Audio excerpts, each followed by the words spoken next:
Hello, welcome back to the Games Kingdom. My name's Carl King and today we're going to be looking at a newly received Kickstarter from Absolute Tabletop and Modiphius Entertainment, written by Sean Tomkin, and that is Ironsworn Starforged. This is the follow-up to Ironsworn, and this one is obviously set in space. So basically it is a RPG game that you can play solo or you can play with a group of friends. You can be the GM or one of the player characters. You don't need anything other than sort of paper and pen and that sort of thing to play the game, although if you wish to, I assume you could, if you wanted to, put out some sort of miniatures and things on the table and stuff like that, and a few spaceships to show your travels around the different galaxies and regions that you will be playing in and you are inhabitants of. But mostly I got this to play through solo, because to me, when I read it, it seemed to me to remind me of the old sort of fighting fantasy books where although in those you had sort of rolling dice and that gave you a set number, and then it would tell you to go to a different page and a different number.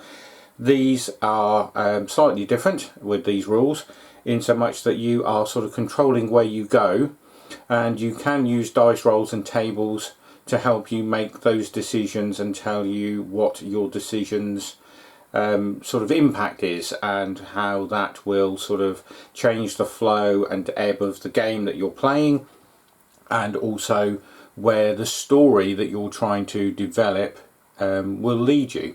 So basically you start off as a single character which you roll up. There is a section for each of the sort of things that you need to do to set up the game in the rule book, and there is also a reference guide. And also, if you buy the physical copies, as I have, you will also get access to a series of downloads which you will be sent links for, and from those you can also put onto tablets and things copies digitally of the rule book, all of the assets, the cards that you see in front of you, as well as things like a play kit. So what we'll do, we'll have a quick look at some of the bits and pieces that I got. I backed the physical set, so as I say, I got all of those downloads, and I've done some of those, printed some of those off to sort of show off today in this quick video. So basically we'll start with what is called the asset deck, which is here, and you get some cards which will give you some hints and things of what you do when in the rules it tells you to either ask the oracle, it helps decide on change of fate, and then there is a pay the price card, and as you can see they are numbered, as most tables are within this book, if not all, from 1 to 100. Now you only need really sort of 2 or 3 dice. You need a d6, and you either need a set of 100s, which you can use these sort of sets of 100s with the sort of 10s, 20s and things on, and in singles, and then you will also need actually 2 d10s in the game, because when you're asked to roll and check a roll against your stats, you will roll a d6, you will add your stat line, and then you will compare that to a roll with 2 d10s. If you beat both of those by adding your stat line to your d6, so if you rolled say a 4 and your stat line was 3, your roll would be 7. If you rolled a 6 and a 2 on the 2 d10s, that would be classed as a hit, and then if you rolled 1 and beat one of them but not the other, because you have to beat the roll, that would be classed as a minor hit, and then if your roll didn't beat either of the d10s, that's classed as a miss. And then in the section of the book stroke table that you're rolling on, that will tell you what happens. So it will give you what's called momentum, which you can use and add also to your rolls, so you can add those numbers up. It will go no higher than 10, but it can go into minus figures. and then obviously you will then be able to sort of move your story on depending on whether you've got the hit, the minor hit, or the miss. And obviously if you have a miss, that will then tell you that you might have to pay the price, so you roll on that table, or it might tell you that something else has happened, or something else has turned up, or you've lost a piece of equipment, or it's been damaged, or somebody's taken it, or you're in a fight, or the story sort of will evolve through the book, through the tables, and through your own imagination. So there is no set path for the story to go on. It's basically you driving that story along with the book and the tables. So it seemed a very good system. I hadn't seen something of this ilk before. As I say, there is the Ironsworn game out there, the first one. But this one, I like the theme, the space theme. I play things like 5 Parsecs from Home and Stargrave, so this sort of thing appealed to me. So yeah, we'll have a quick flick through. So you've got, everyone starts with a command vehicle, which is your starship, and you can either determine on a table how you got that, or you can roll on a table and it will tell you how you came across it. So it could have been that you won it in a fight, you could have won it gambling, you could have just found it, you could have bought it, you could have been left it. There's all sorts of things, or you can make up a reason why you've got that starship. You could have stolen it, you could have been given it by a unscrupulous owner of a corporation or a company or a gang to do something for them, and if you did, you get to keep the ship. And then obviously you can choose whether you want to continue with that, and that's where the Ironsworn and the Iron Vows come in. So basically in this, you swear on a piece of iron that you're going to undertake a quest, or you're going to find a person, or you're going to do something, and that quest sort of is the driving force behind you playing the game. You can die. If you die, then you can roll up for another character, and that character can be influenced by your character. It could be a family member, it could be a friend, or it could be just somebody who has sort of come in towards the end of the story. Might have been a companion, or somebody who you've picked up along the way, an NPC, and they sort of, then you can take over that character and you can continue the story, or the story will veer off into a completely new and different direction. You then get modules which you can add to your ship, so things like vehicle bays, workshops, heavy cannons, internal refits, missile arrays. You've got med labs that you can put in, so you get to sort of upgrade your ship. You get certain pieces of equipment and upgrades at the start of the game, and then you can also have support vehicles. So these can be exosuits, they could be rovers for being down on planet surfaces. You can have service pods, you can have a shuttle, you can have a skiff, so it'll go across water or deserts and things like that. So there's lots of different things that you will get. You also get to pick a path for your character, or should I say paths for your character.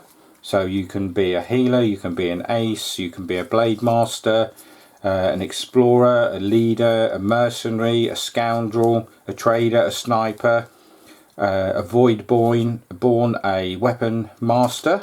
So again, you've got plenty of choices within there, and what you do, you always start with the ability stroke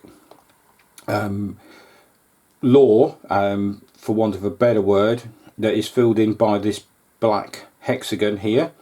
And then you can then get these other ones throughout the game, because you will gain experience by doing certain things. It will tell you in the game, if you do this and you get a hit, where obviously your roll beats both, you get to tick off boxes, and when you fill in a certain amount of boxes, you can do experience upgrades. You can have companions, so they can be robots, they can be sprites, they can be cats, banshees, so symbiotes, and then from there you also get deeds. So again, there's lots of scope for your character within the game to have different aspects to who they are, and why they're there, and what they're doing. how they came to be where they are. You know, are they an orphan? Have they been in prison? You know, have they been in suspended animation, floating around in space, a bit like Ripley and Alien, that sort of thing. You drive the story in the way that you wish the story to sort of start, and then from there you have that sort of ability to move it on. You can visit worlds, you can traverse space, you can have combats, you can meet people, you can forge relationships with people, friendships and whatever. You can become trade partners, as I say, you can steal things, you can buy things. So it's, you know, whatever you want it to be, but the system itself seems really, really well thought out, very in depth. They seem to have all the bases covered. So I'm really looking forward to diving into this. This is the reference guide, so we'll have a quick flick through here. So basically this is some of the indexes and references that you're going to need throughout the game, and they put this into this handy little ring binder so that you don't always have to go back to the main rule book. So you've got a lot of stuff here which the pages are easier to open, because you'll see the rule book in a minute. It's the same size as this, but very much thicker, about 400 plus pages. So you've got things about the oracles, so when it tells you to roll on certain tables, you've got all of these. You've got all of these different stellar objects that you will come across. So you've got all these different planets. It gives you all of the background and stuff that you're going to need, and potentially sort of going to find and need to roll about while you're on these worlds. So again, you know, they've done all of this work for you, so it's just really where you want the story to go, your character to go, and what you need them to be doing, and looking after that vow and trying to fulfill that quest. So it will also generate your character for you if you wish. You can roll on name tables. There's different factions with projects, so there's different zones in the game. So you've got all of these things that, you know, this book, this reference book, will help you to drive that story across. And then obviously you've got little things at the back here about the rules, so rules summaries and how your character sheets work. And then this is the actual book. So as I say, this is about 400 odd pages.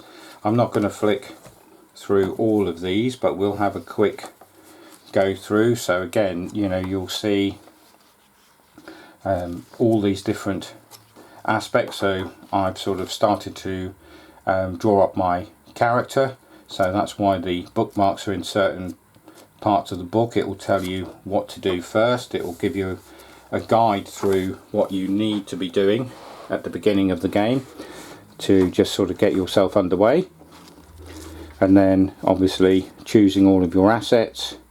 It will tell you about introducing trouble, give you an overview of in-depth gameplay, and as you can see, it's a very, very in-depth book and set of rules. Although just looking through these, there's a lot of tables in here, so there is a lot of rules to sort of get your head round.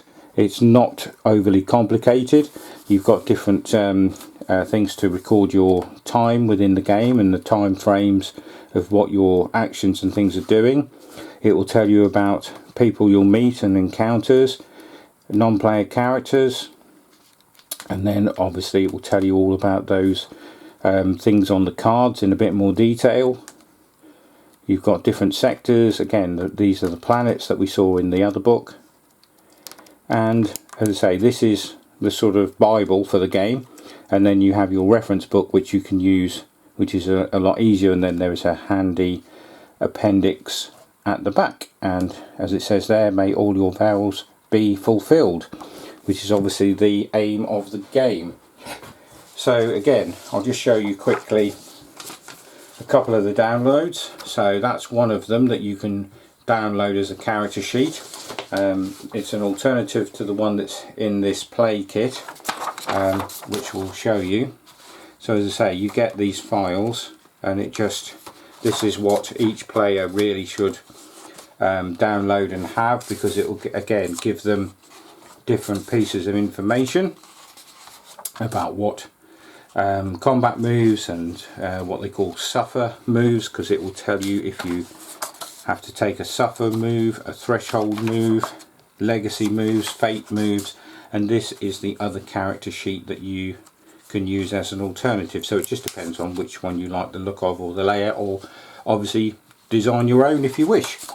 You've got a sector map, so you sort of put down where the planets and things are within your sector of the particular sort of universe stroke galaxy that you're in, and it gives you 4 different starting areas stroke regions that you can pick from, and depending on which one you go for, it'll have more or less planets and things in it.